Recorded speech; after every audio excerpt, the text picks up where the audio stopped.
Mga ka-LG, good morning. So, maulan pa rin dito sa area namin. Dito sa pinagtamnan natin ng pichay. Ayan o.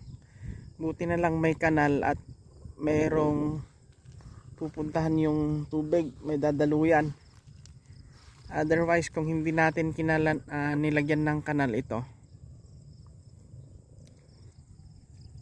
lunod sa so far may nakikita pa naman tayong mga pechay.